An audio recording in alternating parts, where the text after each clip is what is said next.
The Garden of Horror.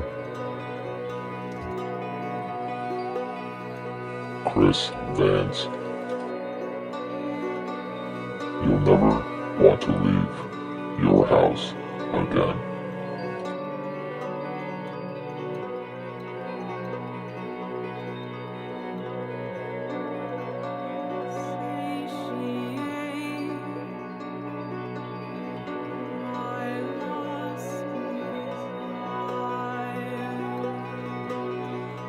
The Garden of Horror. Hello everybody, it's your man Chris Vance. How is everyone? It's been a while. I've been on a hiatus, I suppose. But what I have for you today is a monthly update of what I picked up for the month of May. Right? Yeah, May. Okay. Well, one right now, I'm starting off with drinking wine tonight. This one is called Bontero. It's a Cabernet. It's delicious. Alright. So each month, it's going to be a month behind because I started this a little bit late.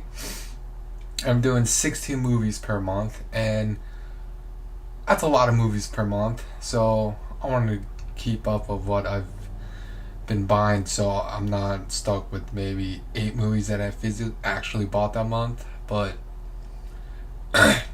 all these 16 movies each month are new ones added to my collection since my last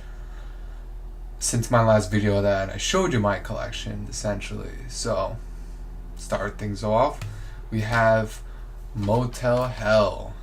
It's a weird movie, but it's a good one. There's that glare again. Everybody loves it. I have next George Romano's Diary of the Dead. I like this one a lot. I found footage zombie film. I think it's not bad, but a lot of people don't like it. I have a film by Del Toro. Everyone knows him. The Devil's Backbone. It's great. It's in Spanish. Yeah, the classic serial killer or doll killer. It was Chucky. I believe that's from 2009. Wherever it's from. It's recent. Then I have the classic 80s film, Possession. It's a great movie. Amazing. Then I have a Stuart Gordon's film, his third one. As you notice in my Garden of Horror podcast I do with my friend Max, I reviewed this one. It's great. Go check that out. Save the DVD for last. I believe I have Deathbed.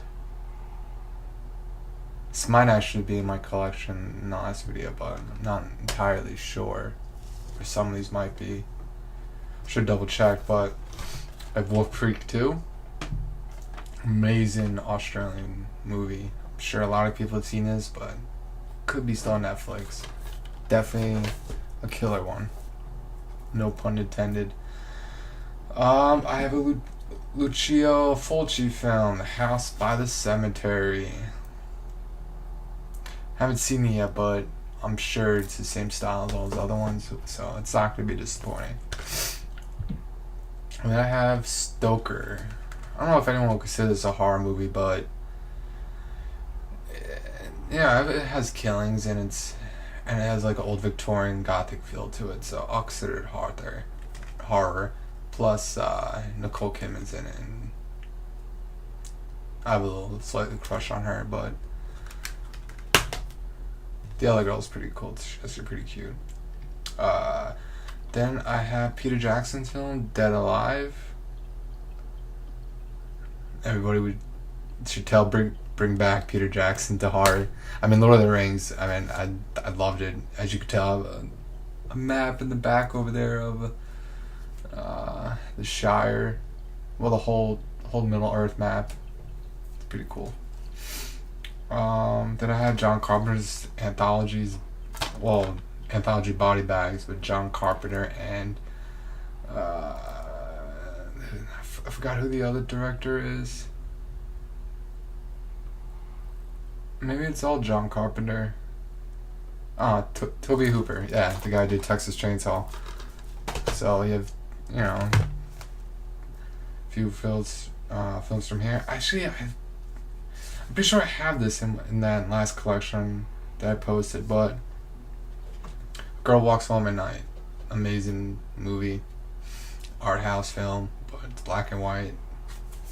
It's great. Yeah, so with these monthly updates, it's a month behind from my Instagram profile. So for now on to be parallel to that, but a month later, if that makes sense. So these might be repeats, but see what happens. And then I have the double feature of Terror Vision and Video Dread.